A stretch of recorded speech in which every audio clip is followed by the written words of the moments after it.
प्रिय विद्यार्थियों, मेरा ये वीडियो आज का जो है ये क्लास फर्स्ट ईयर और क्लास 12 दोनों क्लासेस के स्टूडेंट्स के लिए है। आज इस वीडियो में हम आपको टॉपिक पढ़ाएंगे सॉल्यूशन बिलियन। बिलियन टॉपिक जो है एक क्लास 12 में केमिस्ट्री पार्ट 1 में सेकेंड लेसन है सॉल्यूशन के नाम से, तो जो क्लास 12 के स्टूडेंट होंगे उनके लिए भी है। और फर्स्ट ईयर क्लास में केमिस्ट्री पार्ट 1 में फर्स्ट लेसन हम पढ़ा रहे थे some basic concept of chemistry. उसमें फर्स्ट ईयर के लिए मेरे 3 वीडियोस अपलोड हो चुके थे, mole concept part 1, part 2, part 3। ये 4th वीडियो रहेगा क्लास फर्स्ट ईयर के लिए। तो इस वीडियो को फर्स्ट ईयर के भी स्टूडेंट देखेंगे और इंटर के भी देखेंगे, क्योंकि फर्स्ट ईयर के जो स्टूडेंट होंगे मोल कॉन्सेप्ट के आगे उसी लेसन में अगला टॉपिक आपको हम पढ़ाएंगे सॉल्यूशन। और क्लास 12 के जो स्टूडेंट होंगे उनके केमिस्ट्री पार्ट 1 में सेकेंड लेसन सॉल्यूशन के नाम से जो है वो भी उनका साथ में हो जाएगा। सेकेंड ईयर के जो हमारे स्टूडेंट्स होंगे वो इसका नोट्स अलग बनाएंगे, क्योंकि इसके पहले के जो हमारे वीडियोस अपलोड हुए हैं क्लास 12 के लिए वो केमिस्ट्री पार्ट 2 के हैं, ऑर्गेनिक केमिस्ट्री के हैं। उसमें पहला लेसन चल रहा था उधर haloalkanes and haloarenes, तो उसका नोट्स अलग रहेगा। और ये चूँकि पार्ट फर्स्ट है तो इसका आप लोग नोट्स अलग बनाएंगे। तो हमको टॉपिक आज ये पढ़ना है बिलियन सॉल्यूशन। सॉल्यूशन होता क्या है एक्चुअल में? हमको यहाँ पे जब हम सॉल्यूशन आज यहाँ पढ़ेंगे जो, तो हम बात करेंगे यहाँ पे ट्रू सॉल्यूशन की, वास्तविक बिलियन की बात करेंगे। बिलियन या जो ट्रू सॉल्यूशन होता है उसके बारे में हमको यहाँ पे पढ़ना है। आप लोगों ने इसके पहले 9th में पढ़ा होगा कि मिश्रण क्या होता है, एक बार हम बताए भी देते हैं यहाँ पे। जब हम 2 या 2 से अधिक पदार्थों को किसी भी अनुपात में मिलाते हैं तो जो अशुद्ध पदार्थ बनता है उसी को मिश्रण कहा जाता है, उसी को मिक्सचर कहा जाता है। तो 2 या 2 से अधिक पदार्थों को जब किसी भी अनुपात में मिलाया जाता है तो वहाँ पे जो अशुद्ध पदार्थ बनेगा उसी को हम मिश्रण कहते हैं। फिर मिश्रण आपका जो होता है वो 2 प्रकार का होता है, एक होता है समांगी मिश्रण और एक होता है विषमांगी मिश्रण। समांगी मिश्रण को कहा जाता है होमोजीनियस मिक्सचर और विषमांगी मिश्रण को कहेंगे हेट्रोजीनियस मिक्सचर। तो ये जो सॉल्यूशन आपका होगा, ये ट्रू सॉल्यूशन जो होता है ये होमोजीनियस मिक्सचर के अंतर्गत आता है, समांगी मिश्रण के अंतर्गत आता है। अब समांगी मिश्रण क्या होता है तो मैंने भी बताया कि जब 2 या 2 से अधिक पदार्थों को किसी भी अनुपात में मिलाएंगे तो जो अशुद्ध पदार्थ बनेगा उसी को हम क्या कहेंगे? मिश्रण कहेंगे। होमोजीनियस मिक्सचर, समांगी मिश्रण उसको कहा जाता है जिस मिश्रण के प्रत्येक भाग का संगठन एक जैसा हो, यानी उसकी जो कंपोजिशन हो तो यूनिफॉर्म कंपोजिशन होनी चाहिए, पूरा एक जैसा होना चाहिए, पूरा एक जैसा दिखाई देना चाहिए। तो जिस मिश्रण के प्रत्येक भाग का संगठन एक जैसा होता है, कंपोजिशन यूनिफॉर्म होती है, उसको कहा जाता है समांगी मिश्रण, होमोजीनियस मिक्सचर। और जिस मिश्रण के प्रत्येक भाग का संगठन एक जैसा नहीं होता है उसको कहा जाता है हेट्रोजीनियस मिक्सचर। तो हमारा जो वास्तविक विलयन है ये होमोजीनियस मिक्सचर के अंतर्गत आता है। जैसे आपने चीनी ली और वाटर लिया, मिला दिया तो वहाँ पे मिक्सचर बन गया चीनी और वाटर का। तो उसमें देखिए जब उसको हम देखेंगे तो हमको चीनी और वाटर का जो मिश्रण होगा वो बिल्कुल पूरा एक जैसा दिखाई देता है। तो किसके अंतर्गत आएगा? समांगी मिश्रण के अंतर्गत आएगा, होमोजीनियस मिक्सचर के अंतर्गत आएगा। तो सॉल्यूशन हमारे जो ट्रू सॉल्यूशन होंगे, जो वास्तविक विलयन होंगे, ये सब किसके अंतर्गत आएंगे? समांगी मिश्रण के अंतर्गत आएंगे, होमोजीनियस मिक्सचर के अंतर्गत आएंगे। तो सॉल्यूशन की डिफिनीशन हो जाएगी 2 या 2 से अधिक पदार्थों के समांगी मिश्रण को विलयन कहा जाता है। Homogeneous mixture of 2 or more than 2 substances is called solution. फिर जो आपका सॉल्यूशन होता है इसके 2 घटक होते हैं, एक आपका होता है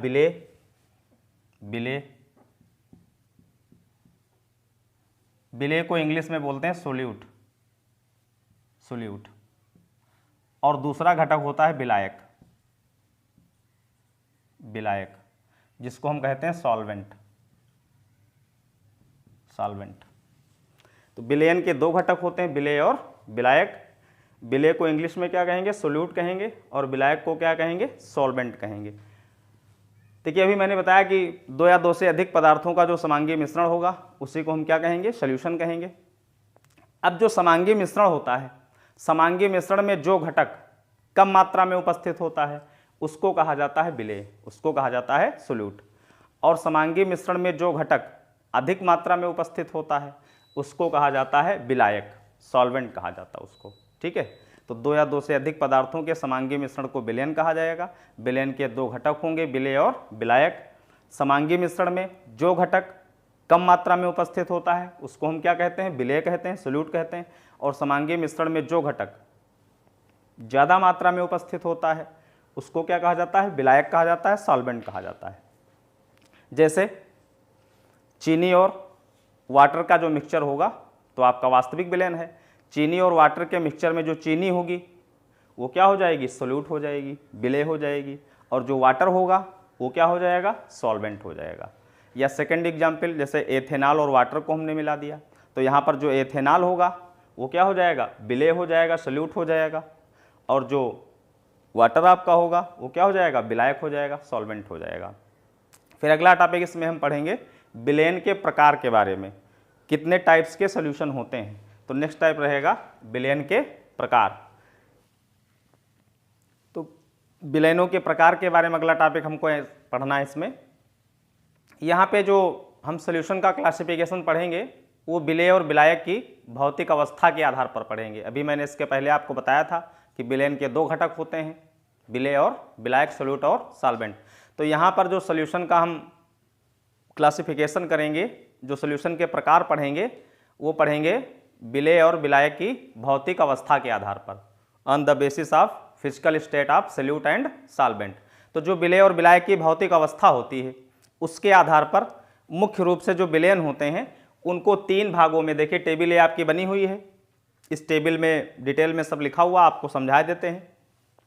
विलयनों के प्रकार जो हैं, पहला कॉलम जो टेबल में लिखा है इसमें लिखा है विलयनों के प्रकार, सेकंड कॉलम में लिखा है विलेय की भौतिक अवस्था, थर्ड कॉलम आपका है विलायक की भौतिक अवस्था, उधर एग्जाम्पल है लास्ट में। तो देखिए यहाँ पे जो विलयनों के प्रकार हैं तो फर्स्ट कॉलम में विलयनों के प्रकार में देखिए 3 कॉलम बने, ए गैसीय विलयन, बी द्रव विलयन, सी ठोस विलयन। तो मुख्य रूप से जो विलयन होता है उसको 3 भागों में पहले डिवाइड कर दिया गया। गैसीय विलयन यानी जितने भी गैसीय विलयन होते हैं उसमें विलयन की जो फिजिकल स्टेट होती है वो कौन सी होगी, गैसियस स्टेट होगी। सेकंड आपका हो गया द्रव विलयन, इसमें लिक्विड स्टेट में विलयन आपका रहेगा। और थर्ड हो गया ठोस विलयन, इसमें सॉलिड स्टेट में सोल्यूशन रहेगा। अब जो गैसीय विलयन है इसमें 3 कैटेगरी और बन जाएंगी। 3 इसलिए बन जाएंगी क्योंकि यहाँ पर जो विलायक लेंगे, गैसीय विलयनों में जो विलायक लेंगे वो गैस स्टेट में रहेगा, और जो आप विलेय पदार्थ यूज करेंगे वो गैस भी हो सकता है, द्रव भी हो सकता है और ठोस भी हो सकता है। तो इस तरह से 3 कैटेगरी इसमें बन जाएंगी। पहली कैटेगरी कौन सी, गैसीय विलयन में देखिए विलेय की भौतिक अवस्था क्या रहेगी, गैस, और विलायक की भौतिक अवस्था भी क्या रहेगी, गैस। यानी पहली कैटेगरी जो गैसीय विलयन के अंतर्गत बनेगी उसमें विलेय की भौतिक अवस्था भी गैस रहेगी और विलायक की भौतिक अवस्था भी गैस रहेगी। एग्जाम्पल हो जाएगा ऑक्सीजन और नाइट्रोजन का मिश्रण। देखिए ऑक्सीजन और नाइट्रोजन दोनों आपकी गैसें हैं, दोनों का जो मिश्रण होगा वो फर्स्ट टाइप का हो जाएगा। इसमें विलेय की भौतिक अवस्था भी गैस है और विलायक की भौतिक अवस्था भी गैस है। गैसीय विलयन के अंतर्गत सेकेंड कैटेगरी बनेगी, विलेय की भौतिक अवस्था रहेगी द्रव और विलायक की भौतिक अवस्था रहेगी गैस। जैसे क्लोरोफार्म का फार्मूला होता है CHCl3, तो क्लोरोफार्म की वाष्प और नाइट्रोजन गैस का मिश्रण। देखिए क्लोरोफार्म आपका लिक्विड स्टेट में होता है तो उसकी वेपर और नाइट्रोजन गैस का मिश्रण।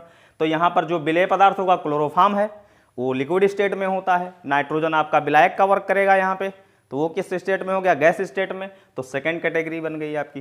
थर्ड हो जाएगी गैसीय विलयन की कैटेगरी, आपका जो विलेय की भौतिक अवस्था रहेगी वो रहेगी ठोस और जो विलायक की भौतिक अवस्था रहेगी वो रहेगी गैस।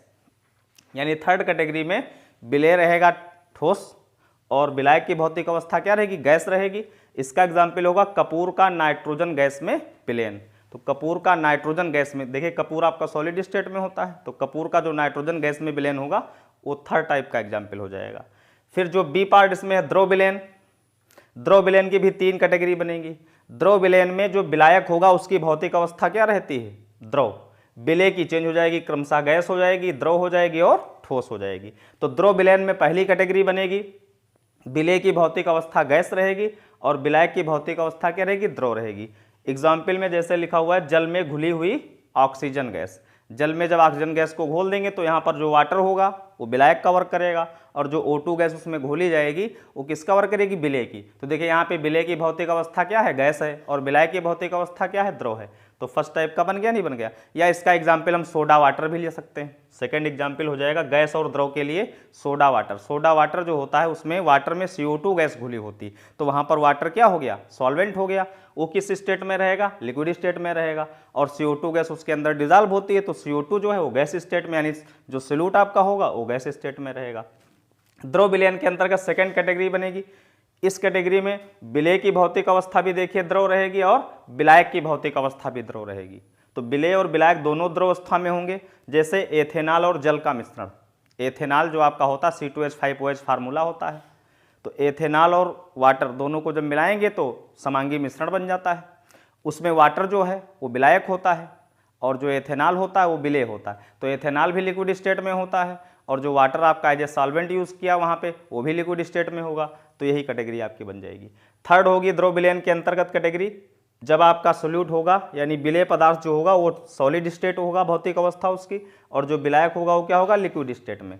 जैसे चीनी और जल का मिश्रण, देखिए जब चीनी और जल का मिश्रण बनाएंगे तो समांगी मिश्रण यानी विलयन बन जाता है। वहाँ पर चीनी क्या है, विलेय है, जो किस अवस्था में होती है, ठोस अवस्था में, और वाटर जो होता है वो विलायक है, वो किस अवस्था में होता है, लिक्विड स्टेट में होता है। ठीक है।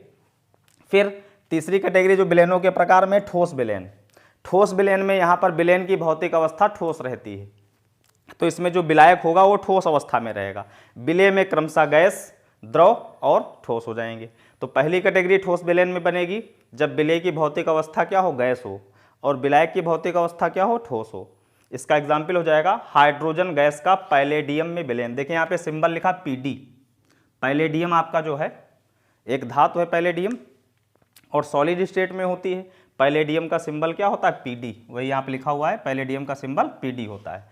तो हाइड्रोजन गैस का जो पैलेडियम में विलयन होगा वो इस टाइप का एग्जाम्पल हो जाएगा, क्योंकि यहाँ पे हाइड्रोजन जो होगी एज ए विलेय होगी तो वो गैस स्टेट में होगी, पैलेडियम आपकी धातु है सॉलिड स्टेट में होगी, वो विलायक के रूप में होगी।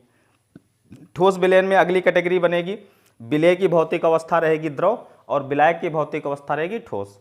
जैसे पारे का सोडियम के साथ अमलगम। अमलगम क्या होता है, यहाँ पे शब्द देखिए यूज हुआ अमलगम। अमलगम होता क्या है, आप लोगों ने हाई स्कूल में पढ़ा होगा मिश्र धातुएं, तो वहाँ बताया गया होगा आपको जो मरकरी, जिसको हम पारा भी बोलते हैं ना, तो मरकरी की जो मिश्र धातुएं होती हैं उनको सबको अमलगम कहा जाता है। तो यहाँ पे जो पारा होगा ये लिक्विड स्टेट में होगा, सोडियम क्या होगा, सॉलिड स्टेट में होगा। तो इस टाइप का एग्जाम्पल हो जाएगा। अगली तीसरी कैटेगरी ठोस विलयन में आएगी, विलेय भी ठोस होगा और विलायक भी ठोस अवस्था में होगा, यानी विलेय और विलायक दोनों की भौतिक अवस्था क्या रहेगी, ठोस रहेगी। उसका एग्जाम्पल हो जाएगा तांबे का सोने में विलयन। देखिए जो आपका गोल्ड होता है सोना, वो भी सॉलिड स्टेट में होता है, और जो कापर होता है जिसको हम तांबा बोलते हैं वो भी सॉलिड स्टेट में होता है। दोनों को जब मिलाएंगे तो समांगी मिश्रण बन जाएगा, यानी मिश्र धातु बन जाती है, गोल्ड और कापर की मिश्र धातु बन जाएगी। तो जितनी भी मिश्र धातुएं होती हैं वो सब ठोस विलयन के अंतर्गत आती हैं, और उसमें विलेय की भौतिक अवस्था भी ठोस रहती है और विलायक की भौतिक अवस्था भी ठोस रहती है। तो इस प्रकार विलेय और विलायक की भौतिक अवस्था के आधार पर जो विलयन होते हैं वो मेनली होते तो 3 टाइप के, गैसीय विलयन, द्रव विलयन और ठोस विलयन। फिर गैसीय विलयन, द्रव विलयन, ठोस विलयन, इन सभी में 3-3 कैटेगरी फिर से हो जाएंगी। तो 3 3 6 3 9, तो टोटल सोल्यूशन के टाइप्स क्या हो गए, 9 हो गए। मतलब मुख्य कैटेगरी 3 हो गई, गैसीय विलयन, द्रव विलयन और ठोस विलयन, उनके अंतर्गत 3-3 फिर हो जाएंगी। तो 9 टाइप्स इधर इस टाइप बन जाते हैं। तो ये टेबल बना करके आप लोग इसको कर लीजिएगा। फिर अगला इसमें बहुत महत्वपूर्ण टॉपिक आएगा, विलयन की सांद्रता व्यक्त करने की विधियाँ। विलयन की जो सांद्रता होती है उनको हम किन मेथड्स के द्वारा एक्सप्रेस करते हैं, किन विधियों के द्वारा व्यक्त करते हैं, वो बहुत ही इंपॉर्टेंट टॉपिक है। उस पर बहुत सारे न्यूमेरिकल्स भी आते हैं, बोर्ड में और कम्पिटिटिव एग्जाम्स में भी आते हैं। तो अगला इसमें टॉपिक हम पढ़ेंगे विलयन की सांद्रता व्यक्त करने की विधियाँ, जिनको हम सांद्रता पद भी कहते हैं, कंसंट्रेशन टर्म्स भी कहते हैं, उनके बारे में हमको पढ़ना है।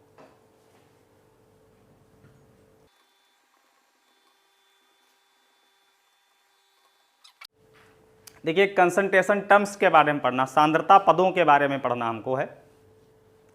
अब कंसंट्रेशन टर्म्स पढ़ने से पहले जानते हैं कंसंट्रेशन क्या होती है, यानी सांद्रता किसे कहते हैं। कंसंट्रेशन, इसको हिंदी में बोलते हैं सांद्रता। तो कंसंट्रेशन यानी सांद्रता कहते किसको हैं? विलयन के इकाई आयतन में या इकाई मात्रा में उपस्थित विलय की मात्रा को ही विलयन की सांद्रता कहा जाता है। किसी भी विलयन के इकाई आयतन में या इकाई मात्रा में विलय की जो मात्रा उपस्थित होती है, विलय की जो मात्रा घुली होती है, उसी को कहा जाता है विलयन की सांद्रता, concentration of solution. The amount of solute dissolve in unit volume और unit quantity of a solution is called concentration of that solution. यानी किसी विलयन के इकाई आयतन में उपस्थित या इकाई मात्रा में उपस्थित या घुली हुई विलय की मात्रा को हम विलयन की क्या बोलेंगे? सांद्रता बोलेंगे। ठीक है। विलयन की जो सांद्रता होती है उसको कई टर्म्स में हम रिप्रेजेंट करते हैं। उसमें सबसे पहली और इम्पॉर्टेंट टर्म्स होती है in terms of percentage. In terms of percentage, in terms of percentage, प्रतिशतता के पदों में। तो जो विलयन की सांद्रता व्यक्त करने की विधियां होती हैं उसमें सबसे पहला टर्म्स कौन सा होता है? प्रतिशतता के पदों में, इन टर्म्स ऑफ परसेंटेज। प्रतिशतता के पदों में 3 कंडीशन होती हैं। फर्स्ट आपकी होती है, इसमें 3 कंडीशन होंगी। प्रतिशतता के पदों में जो विलयन की सांद्रता व्यक्त करेंगे इसमें 3 कंडीशंस होती हैं। फर्स्ट होगी percent weight by wait, weight by wait. Second होता है परसेंट वेट बाई वॉल्यूम और थर्ड होता है percent volume by volume.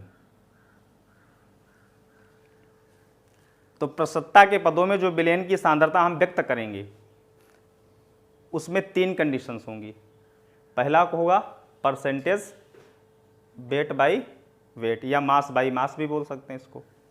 Second होगा परसेंटेज के टर्म्स में परसेंटेज वेट बाई वॉल्यूम और थर्ड होगा परसेंटेज वॉल्यूम बाई वॉल्यूम। यानी पहला हो जाएगा द्रव्यमान द्रव्यमान प्रतिशत के पदों में, इसको हम कहते हैं द्रव्यमान द्रव्यमान प्रतिशत के पदों में। सेकंड हो जाएगा द्रव्यमान, और वी यहाँ पे क्या है? आयतन है, तो द्रव्यमान आयतन प्रतिशत के पदों में। और थर्ड हो जाएगा आयतन आयतन प्रतिशत के पदों में। तो परसेंटेज में 3 कंडीशन होती। अब इसमें देखिए द्रव्यमान द्रव्यमान प्रतिशत क्या होता है? जो पहला आपका है परसेंटेज वेट बाई वेट, यानी द्रव्यमान द्रव्यमान प्रतिशत। द्रव्यमान द्रव्यमान प्रतिशत जब किसी सोल्यूशन के लिए निकालेंगे तो देखिए यहाँ पे जो नॉमिनेटर है, मीन्स जो स्मॉल डब्लू लिखा हुआ है, ये नॉमिनेटर हो गया। तो स्मॉल डब्लू जो है ये हमेशा रहेगा। अब डब्लू क्या है? यहाँ पे है वेट है या मास भी कह सकते हो। तो ये मास हो गया ना, तो यहाँ पे जो स्मॉल डब्लू लिखा हुआ है ये हो जाएगा विलय के लिए, और जो कैपिटल डब्लू नीचे लिखा हुआ है मतलब जो डिनोमिनेटर है ये हो जाएगा सॉल्यूशन के लिए, विलयन के लिए। ठीक है। तो आप ध्यान रखेंगे परसेंटेज के टर्म्स में जो पहला होगा परसेंटेज मास बाई मास या वेट बाई वेट। इसमें जो नॉमिनेटर ये होगा ये किसके लिए होगा? विलय की मात्रा होगी, विलय का मास होगा, विलय का द्रव्यमान होगा। और जो डिनोमिनेटर होगा ये किसके लिए होगा? विलयन की मात्रा होगी, विलयन का भार होगा, विलयन का द्रव्यमान होगा, उसके लिए होगा। तो इधर हो जाएगा मास ऑफ सॉल्यूट, और ग्राम में लेंगे। जो सॉल्यूट का मास होगा वो ग्राम में लेंगे। मास ऑफ सॉल्यूट यानी विलय का द्रव्यमान, और किस में रहेगा? ग्राम में। और फिर डिनोमिनेटर किसके लिए? सॉल्यूशन के लिए। तो हो जाएगा mass of solution, mass of solution, और ये भी किस में रहेगा? ग्राम में। अब चूंकि परसेंट निकाल रहे हैं तो परसेंट 100 पे निकालते, तो इनटू में क्या कर देंगे? 100 कर देंगे। तो इनटू में जाएगा 100। तो किसी भी विलयन का जब हम द्रव्यमान द्रव्यमान परसेंट निकालेंगे, द्रव्यमान द्रव्यमान प्रतिशत निकालेंगे, तो फार्मूला क्या लगाएंगे? द्रव्यमान द्रव्यमान प्रतिशत बराबर विलय का द्रव्यमान, ठीक है, लिखा मास ऑफ सॉल्यूट, यानी विलय का द्रव्यमान किस में रहेगा? ग्राम में। अपान हो जाएगा विलयन का द्रव्यमान मास ऑफ सॉल्यूशन, ये भी किस में रहेगा? ग्राम में। इनटू हो जाएगा 100। तो इस फार्मूले से किसी भी सॉल्यूशन के लिए द्रव्यमान द्रव्यमान प्रतिशत निकालते हैं। अब देखिए यहाँ पे लिखा है मास ऑफ सॉल्यूशन, 100 पे निकालेंगे परसेंट है तो इसकी डिफिनीशन हो जाएगी किसी विलयन के 100 ग्राम में, यानी यहाँ बिलियन का जो अमाउंट होगा वो कितना हम लेंगे, 100 ग्राम लिया जाता है, 100 ग्राम। तो यहाँ पे बिलियन जो होगा वो कितना होगा, 100 ग्राम। किसी बिलियन के 100 ग्राम में उपस्थित या घुली हुई विलेय पदार्थ की जो ग्राम में मात्रा होती है वो उसका क्या कहलाता है, द्रव्यमान द्रव्यमान प्रतिशत कहलाता है। ठीक है, किसी बिलियन के 100 ग्राम में, बिलियन कितना लेंगे यहाँ पे 100 ग्राम, क्योंकि परसेंट है 100 पे निकालते हैं तो बिलियन होगा 100 ग्राम। तो किसी बिलियन के 100 ग्राम में घुली या 100 ग्राम में उपस्थित विलेय पदार्थ की जो ग्राम में मात्रा होती है वही उसका कहलाता है द्रव्यमान द्रव्यमान प्रतिशत कहलाता है। अर्थात किसी बिलियन के 100 ग्राम में घुले या उपस्थित विलेय पदार्थ की ग्राम में मात्रा उस विलयन की सांद्रता को द्रव्यमान द्रव्यमान प्रतिशत के पदों में व्यक्त करती है। और इस फार्मूले से परसेंट मास बाई मास का हम कैलकुलेशन करते हैं। अब जैसे अब ये चीज़ आपको पता है कि mass by mass, percent mass by mass में 100 ग्राम विलयन होगा, 100 ग्राम विलयन में विलेय पदार्थ के जितने ग्राम घुले होंगे वही उसका द्रव्यमान द्रव्यमान प्रतिशत होता है। तो जैसे एग्जाम्पल के रूप में, एग्जाम्पल से देखिए समझेंगे, जैसे लिखा हो 10% mass by mass H2SO4 solution. ये समझना बहुत ज़रूरी, क्योंकि आगे जब न्यूमेरिकल्स आप लगाएंगे तो न्यूमेरिकल जब आएंगे तो उसमें ये चीज़ें सब आएंगी। तो अगर इनको जानते नहीं होंगे, समझते नहीं होंगे तो न्यूमेरिकल आप फिर नहीं लगा पाएंगे। तो देखिए अगर लिखा हो 10% मास बाई मास H2SO4 का जलीय विलयन, ये लिखा हो H2SO4 का जलीय विलयन, ये दिया गया हो। अब पूछा जाए इससे क्या तात्पर्य है, पूछा जाए इससे क्या तात्पर्य, यानी आपसे पूछा जाए कि 10% मास बाई मास या वेट बाई वेट H2SO4 के जलीय विलयन से क्या तात्पर्य है। तो यहाँ पे देखो क्या तात्पर्य आप लगाओगे। अभी मैंने बताया कि परसेंटेज मास बाई मास में विलयन कितना होता, 100 ग्राम। तो इसका मतलब होगा यहाँ विलयन कितना होगा, 100 ग्राम। उसमें विलेय पदार्थ की जितनी ग्राम में मात्रा घुली होती है, जितनी ग्राम में मात्रा डिजॉल्व होती है, वही तो द्रव्यमान द्रव्यमान प्रतिशत होता है। तो यहाँ देखो परसेंट कितना दिया है, 10। तो इसका मतलब हो जाएगा कि 10% मास बाई मास H2SO4 के जलीय विलयन से यह तात्पर्य है कि सल्फ्यूरिक एसिड के 10 ग्राम 100 ग्राम विलयन में उपस्थित हैं या घुले हुए हैं। ठीक है, 10% मास बाई मास H2SO4 के जलीय विलयन का यह तात्पर्य हो जाएगा कि H2SO4 के सल्फ्यूरिक अम्ल के 10 ग्राम विलयन के 100 ग्राम में घुले हुए हैं। ठीक है, या जैसे लिखा हो 5%, या जैसे दिया जाए 5% मास बाई मास NaCl का जलीय विलयन, सोडियम क्लोराइड का जलीय विलयन, ये दिया जाए आपसे। तो अगर ये दिया जाए 5% mass by mass sodium chloride का जलीय विलयन पूछा जाए, इसका क्या तात्पर्य है, तो क्या हो जाएगा, सोडियम क्लोराइड के 5 ग्राम, सोडियम क्लोराइड के 5 ग्राम विलयन के 100 ग्राम में घुले हुए हैं या उपस्थित हैं। तो सीधा सा ध्यान रखिएगा कि मास बाई मास में जितना परसेंट आपका दिया होता है, विलेय पदार्थ के उतने ही ग्राम 100 ग्राम विलयन में घुले होते हैं।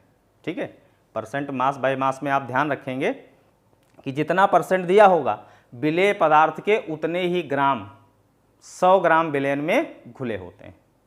ये दो एग्जाम्पल्स मैंने बता दिए कि जैसे 10% मास बाई मास H2SO4 का जलीय विलयन दिया, तो इसका क्या तात्पर्य हो जाएगा कि H2SO4 के 10 ग्राम विलयन के 100 ग्राम में उपस्थित हैं। या जैसे यहाँ दिया 5% मास बाई मास NaCl का जलीय विलयन, तो इसका मतलब क्या हो जाएगा, सोडियम क्लोराइड के 5 ग्राम विलयन के 100 ग्राम में उपस्थित हैं। ठीक है, तो इन टर्म्स ऑफ परसेंटेज में पहला कौन सा हो गया, द्रव्यमान द्रव्यमान प्रतिशत के पदों में हम विलयन की सांद्रता को व्यक्त करते हैं। इस फार्मूले से द्रव्यमान द्रव्यमान प्रतिशत कैलकुलेट करते हैं। और कभी भी द्रव्यमान द्रव्यमान प्रतिशत जब प्रदर्शित किया जाएगा तो वहाँ पे जितना परसेंट दिया होता है विलेय पदार्थ के उतने ही ग्राम विलयन के 100 ग्राम में उपस्थित होते हैं। फिर अगला देखो सेकंड दिया हुआ है परसेंटेज वेट बाई वॉल्यूम। तो थोड़ा यहाँ पे चेंज हो जाएगा, तो बी इसका हो गया, देखिए थोड़ा बदल जाएगा, इसी तरह बाकी सब रहेगा।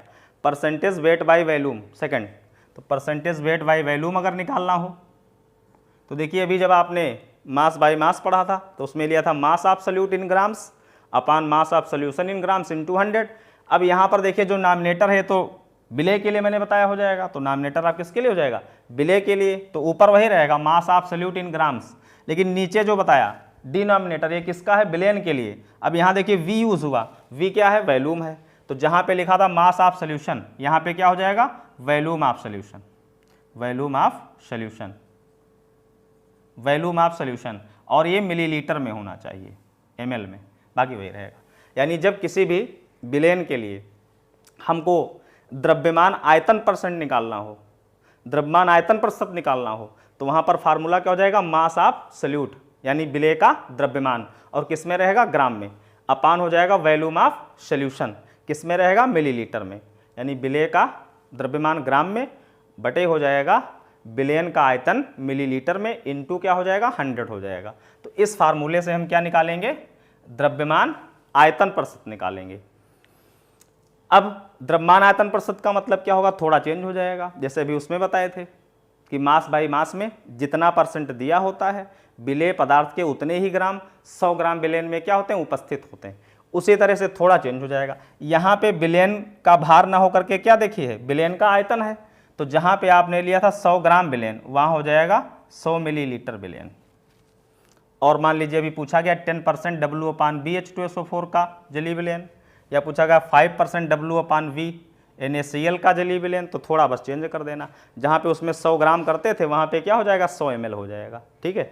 तो 10% W/V यानी मास बाई वैल्यूम H2SO4 के जलीय विलेयन से क्या तात्पर्य होगा कि H2SO4 के 10 ग्राम, परसेंट कितना दिया 10%, तो H2SO4 के 10 ग्राम विलेयन के 100 मिलीलीटर में उपस्थित हैं, क्या घुले हुए हैं, ठीक है।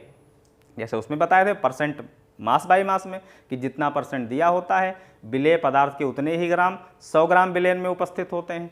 उसी तरह से इसमें ध्यान रखिएगा, जब परसेंट मास बाई वैल्यूम दिया हो W/V लिखा हो, तब वहाँ पर नियम याद रखिएगा कि जितना परसेंट दिया होता है विलेय पदार्थ के उतने ही ग्राम विलेयन के 100 मिलीलीटर में उपस्थित होते हैं, बस यही डिफरेंस, उसमें 100 ग्राम में उपस्थित होते हैं, इसमें 100 मिलीलीटर में प्रेजेंट होते हैं, बस यही दोनों में डिफरेंस होता है। तो अगर पूछा जाए 10% W/V H2SO4 के जलीय विलेयन से क्या तात्पर्य है, तो आप बताओगे 10% W/V H2SO4 के जलीय विलेयन से यह तात्पर्य है कि सल्फ्यूरिक अम्ल के 10 ग्राम विलेयन के 100 मिलीलीटर में उपस्थित हैं या घुले हुए हैं। या इसी तरह अगर पूछा गया 5% W/V NaCl के जलीय विलेयन से क्या तात्पर्य, तो आप बताओगे 5% W/V NaCl के जलीय विलेयन से यह तात्पर्य है कि सोडियम क्लोराइड के 5 ग्राम विलेयन के 100 मिलीलीटर में उपस्थित हैं या घुले हुए हैं।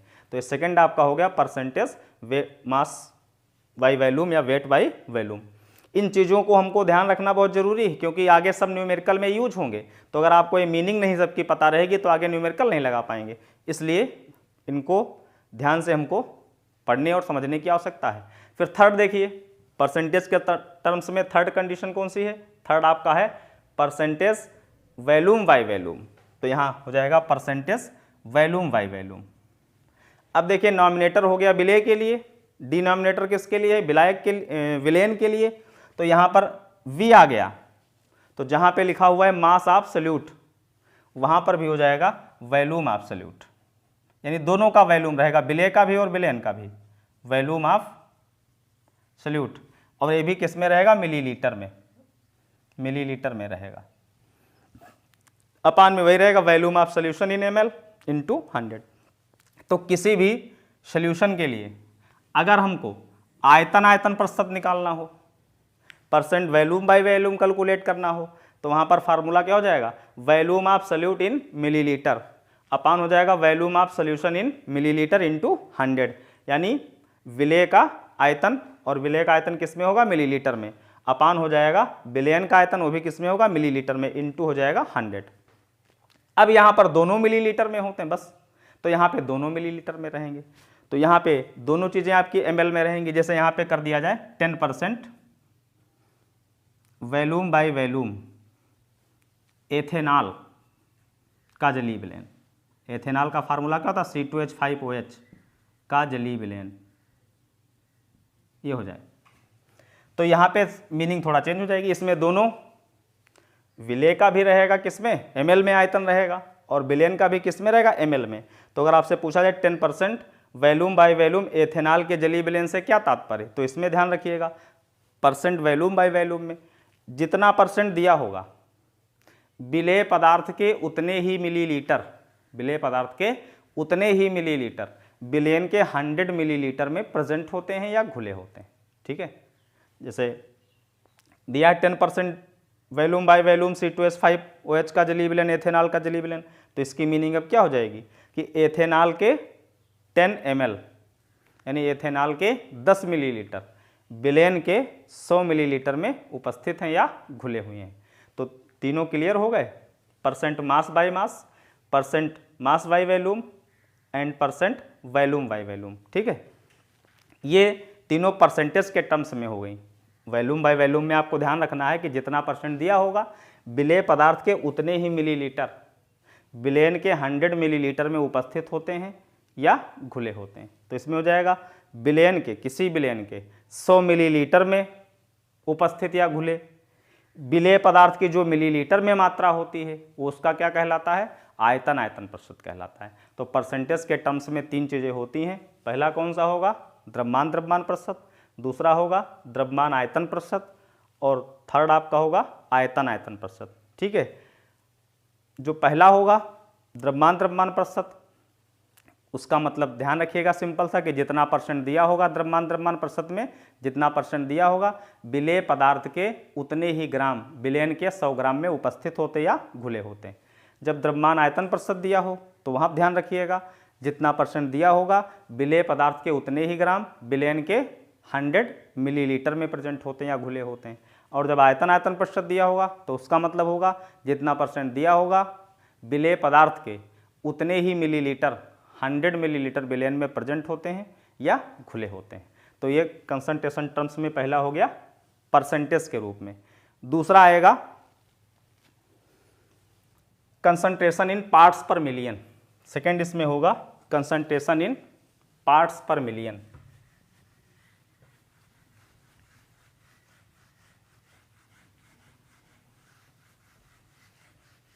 पार्ट्स पर मिलियन देखिए जो है इसको कहेंगे प्रति 10 लाख भाग। बहुत सूक्ष्म मात्रा जब विलेय की प्रेजेंट होती विलयन में, तो जब बहुत सूक्ष्म मात्रा में कोई विलेय विलयन में प्रेजेंट होता है तो उसको जो है पार्ट्स पर मिलियन में व्यक्त करते हैं। तो कंसंट्रेशन टर्म्स जो होती है उसमें सेकंड आपकी होगी, पहली हो गई परसेंटेज के रूप में और सेकंड हो जाएगी कंसंट्रेशन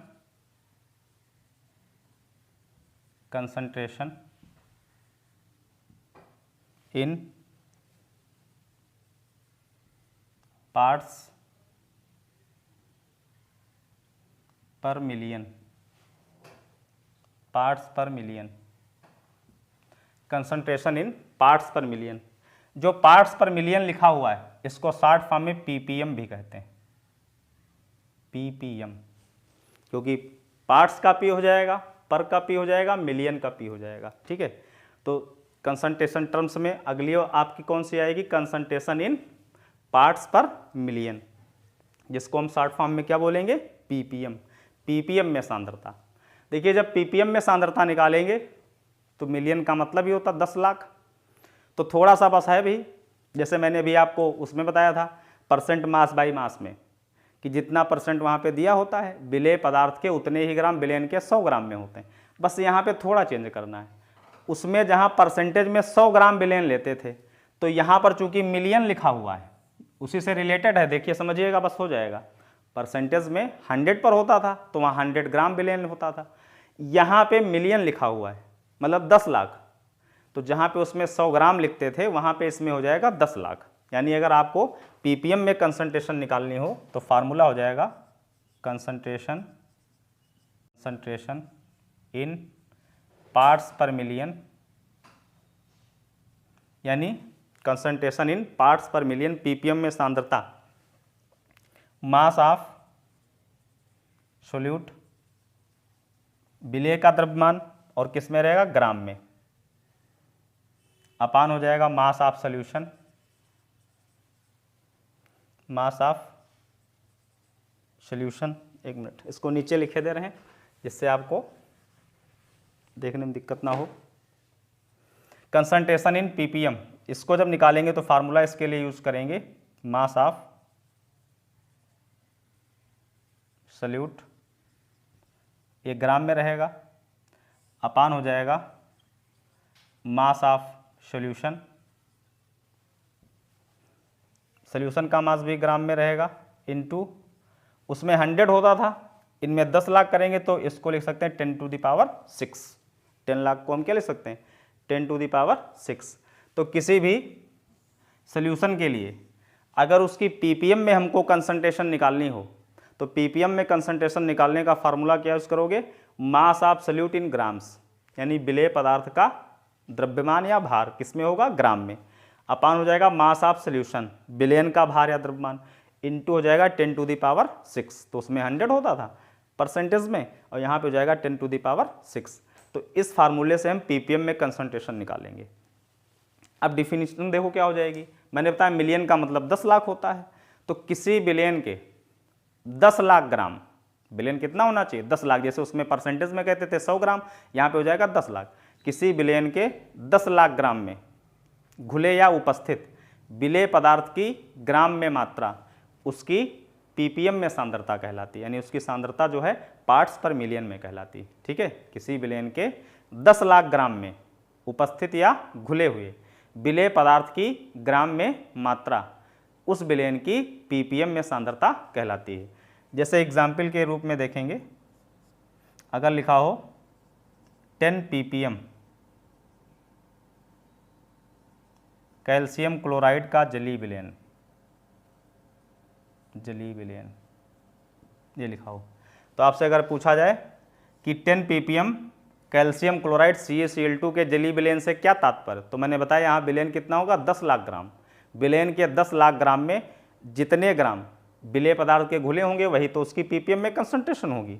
तो पीपीएम में कंसंट्रेशन जब हो तो उसके लिए ध्यान रखिएगा जितने पीपीएम दिया हो, जितने पीपीएम का सोल्यूशन दिया हो, इसका मतलब होगा विलेय पदार्थ के उतने ही ग्राम विलयन के 10 लाख ग्राम में उपस्थित हैं या घुले हुए हैं। ठीक है, जितने पीपीएम का सोल्यूशन दिया हो उसका तात्पर्य हो जाएगा कि वहाँ पे विलेय पदार्थ के उतने ही ग्राम विलयन के 10 लाख ग्राम में उपस्थित हैं या घुले हुए हैं। जैसे लिखा हो 10 ppm कैल्शियम क्लोराइड के जलीय विलयन से क्या तात्पर्य है, तो आप क्या बताओगे। अब देखिए यहाँ पे 10 ppm दिया गया ना, तो इसका तात्पर्य होगा 10 ppm कैल्शियम क्लोराइड के जलीय विलयन का तात्पर्य होगा कि कैल्शियम क्लोराइड के 10 ग्राम, कैल्शियम क्लोराइड के 10 ग्राम विलयन के 10 लाख ग्राम में उपस्थित हैं या घुले हुए हैं। ठीक है, या दिया हो 5 ppm MgSO4 का जलीय विलयन, MgSO4 का एक्वस सोल्यूशन, तो यहाँ देखो 5 ppm दिया है, इसका मतलब होगा मैग्नीशियम सल्फेट MgSO4 के 5 ग्राम विलयन के 10 लाख ग्राम में उपस्थित हैं या घुले हुए हैं। तो इस तरह से ये पीपीएम में कंसंट्रेशन होती है और इस फार्मूले से पीपीएम में सांद्रता निकालेंगे। तो विद्यार्थियों, इस वीडियो में मैंने आपको कंसंट्रेशन टर्म्स के अंतर्गत 2 बताई, एक इन टर्म्स ऑफ परसेंटेज और सेकंड आपकी हो गई इन पार्ट्स पर मिलियन, ये दोनों आपके हो गए। बाकी जो कंसंट्रेशन टर्म्स शेष बची वो अपने नेक्स्ट वीडियो में बताएंगे। इनको आप लोग प्रिपेयर कर लीजिएगा ठीक से, जिससे आगे जब न्यूमेरिकल बताएं तो आपको कोई समस्या ना हो। Thank you.